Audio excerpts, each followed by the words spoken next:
তাহলে আর এই কোর্ট বারান্দা না ধরে ধরে জনতার কাতারে আসেন আমরা এই আসনটাকে আমরা অন্তত আমরা ইয়াকে আমাদের দলকে আমাদের নেতাকে উপহার দেওয়ার জন্য সবাই হাতে হাত রেখে কাঁধে কাঁধ রেখে ছাত্র যুব সমাজ মা বোনদেরকে কৃষক ভাইদেরকে নিয়ে সকলকে নিয়ে আমরা কাজ করি। ছাত্র ভাই আসলে আপনাদের কাজ করার ইচ্ছা আছে, স্প্রিয় আছে, আপনারা দেশকে ভালোবাসেন।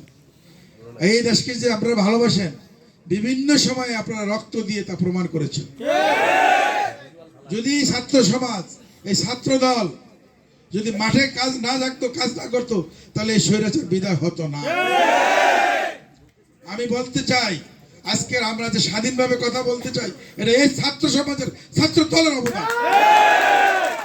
বিশ্বাস করে আগামী দিনের 12 তারিখের বিজয় আপনারাই আনতে পারবেন, আপনাদের ছাড়া বিজয় সম্ভব নয়।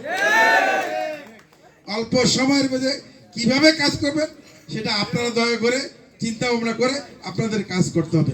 আমাকে কি করতে হবে সেই নির্দেশ আমাকে দিবেন, প্লিজ আমাকে সেই নির্দেশ দেবেন আমাকে কি করতে হবে, কিন্তু আপনাদের কি প্ল্যান পরিক্রম করে আপনাদের কাজ করতে হবে। যারা দেশ পরিচালনা করার জন্য বিভিন্নভাবে বিভিন্ন ওয়াজ নসিহত করতে চাচ্ছেন, ছাত্র ভাই আপনারা জ্ঞানী মানুষ, আপনারা এই দেশের আগামী দিনে রাষ্ট্রপতি হবেন, প্রধানমন্ত্রী হবেন, মন্ত্রী হবেন, সংসদে যাবেন।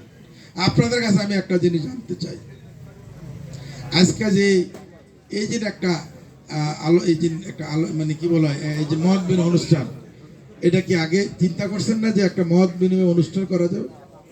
চিন্তাতে একটা পরিকল্পনা করছেন, পরিকল্পনা যখন বাস্তব রূপ নেয় তখন হলো কাজ বা আজকের এই মত বিনিময় অনুষ্ঠান। যে দলের পরিকল্পনা নাই এরা কি রাষ্ট্র চালাইবো আমি আপনাদের কাছে জানতে চাই।